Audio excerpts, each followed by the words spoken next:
hey doll, hey darling, hey lovely, can you pass me to one of the boys? My motto for being a woman diver on the internet is the block button is my best friend. I'm a woman and a diving instructor. Here's a glimpse into that world. This whole thing started because Dive Talk did a reaction to one of my videos, and in it, your buoyancy with your lungs. That's The okay. dive That buddy is weird, dude. That is No. borderline. I'm available, like I'm available as a dive buddy. And again, while I completely brush it off to start off with, after I read the comments, I noticed that a lot of people saw this as sexist and as inappropriate. And that really got me thinking about my position in the diving industry and being a woman and now someone with a bit of a platform. And the more I thought about it, the more I realized there were a lot of problematic things I experienced and encountered. And just like that comment, which isn't a massive deal, I laughed it off, I brushed it off because it was part of a massive situation where I never considered myself good enough because of the comments that were heaped upon me ever since I was 18 and started teaching diving. There's like a wide range of experiences as women in the physical industry, working as a dive professional and being a person on the internet. These days you see a lot more women on social media and in marketing materials for scuba diving, but it's still very much a boys club. Even with the changes in the demographics, like there are many times that I am the only woman in a dive group. As a woman on so many of the dive trips that I organized early on in my career, I was the only female on board. My skipper was a male, my dive masters were males, and my students were males, and the other customers were males. It actually happened recently when I did a meetup for the Dive Table podcast. I'm a co-host for that podcast, and we decided to throw together an impromptu meetup and dive in San Diego. And it was a lot of fun. We got to meet some new people, but I kind of got there and I looked around and was like, cool, I'm the only girl. I started scuba diving when I was 12 years old, and from the start I knew that this would be my life's journey, my goal. What I didn't realize, age 12, is how much of diving is still a boys' club. Well, hello, my name is Sarah and I'm from Azul Unlimited. Kat asked me to participate in this video. I've been a dive pro for a little over 10 years. So I've worked from all ranges of positions, from dive master, instructor. I've even owned a dive shop in Indonesia. To start off with, I wanted to talk about the issues, misconceptions that surround us as women in diving. I've been straight up told that certain businesses do not hire female diving instructors or female dive masters because they're not strong enough to carry 2 tanks. I've always been someone that could carry 2 tanks, and when I was told this back when I was 18, 19 years old and started my dive career, I was happy. I was like, that's not very girl of me. And since then, I have met plenty of diving instructors which are more petite than me, who are absolutely incredible. And whatever other people will tell you about like not being strong enough, not being capable, it's all BS. All of us are able to do our jobs or participate in scuba diving without being big burly men. Okay, we just have to know the techniques to be able to do our jobs. Obviously, one of the toughest things that we have to deal with is the objectification. On every single boat trip, I would be faced by some sexist commentary. And again, back when I was 18, 19, I didn't think it was a big deal. And sure, making a comment about how good the wetsuit looks on you or can I be their dive buddy is harmless on the sense. And I used to laugh about it because I was outnumbered on the boat. I didn't know better. I didn't know what limits or expectations were. This, to me, comes more into play with being on the internet than in person. Yes, there are scumbags that will make comments about my body in person. If I was ever getting changed, the boat would stop and stare at me. Therefore, I would always change, in the bathrooms, something like that, while every other male could happily take his shirt off on board the vessel and didn't get any attention drawn to them.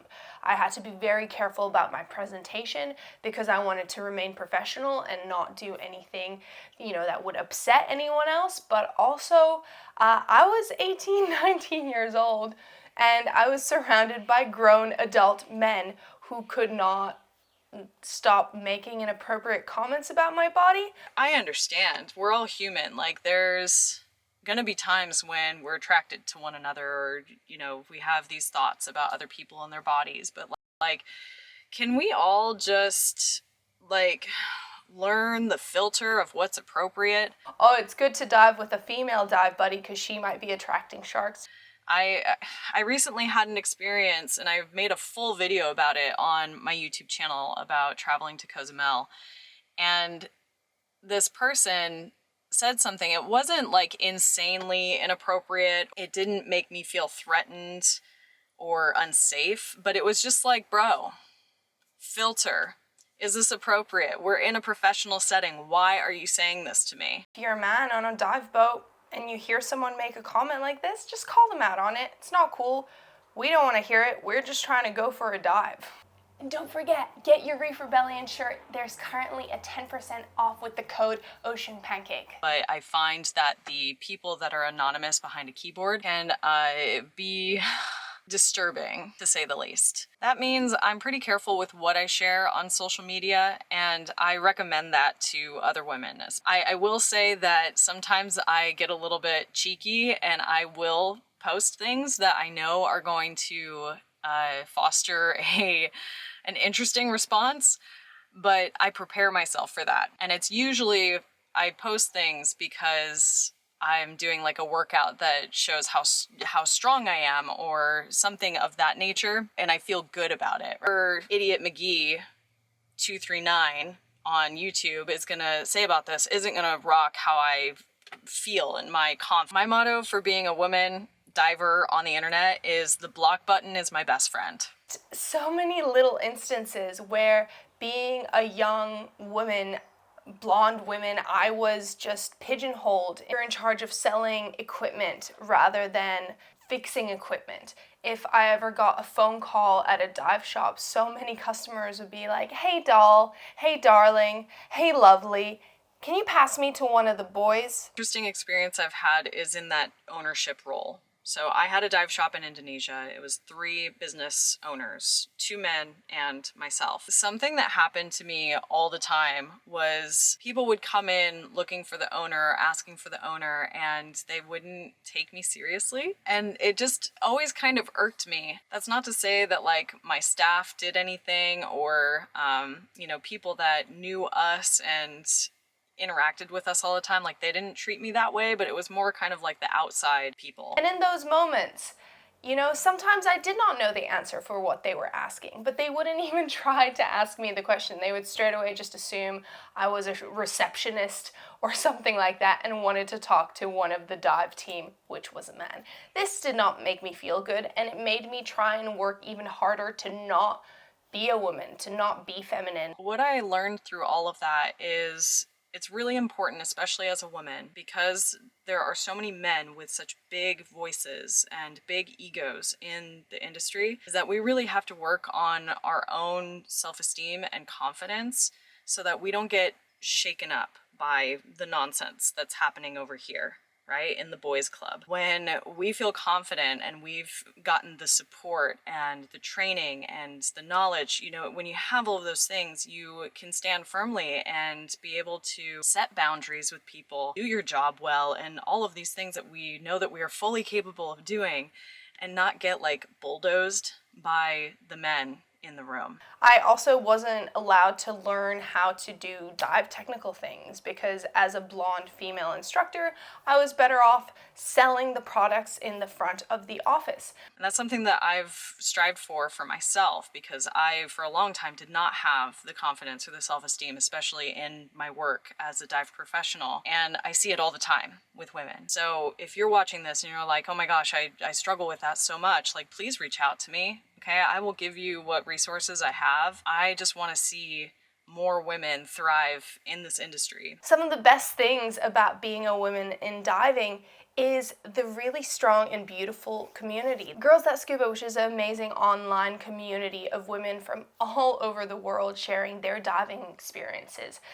Sarah is one of the people I've met because we were both women in diving on YouTube. I have so many amazing friends, female friends, that we immediately bonded as best friends because we are in the minority in diving. And as you guys know, basically anyone in diving just becomes your best friend automatically because we all care about the oceans. We all care about going into this unique underwater world and experiencing nature at its truest form. All in all, I feel like I have been quite supported in my journey in this industry as a scuba diver, as a scuba professional.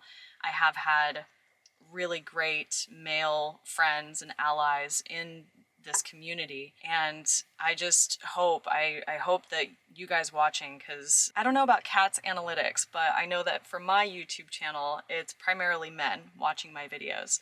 So what I really push for all of you guys who are watching this is to advocate for your female dive buddies. If you see people saying things that are inappropriate, call it out. It doesn't have to be a big scene in front of people, but pull those men aside and say like, hey, that's not cool. Like, if you want to see the collaboration video that Kat and I did on van life versus boat life, that's over on my channel, Azul Unlimited. Thanks, Kat. Thank you, Sarah.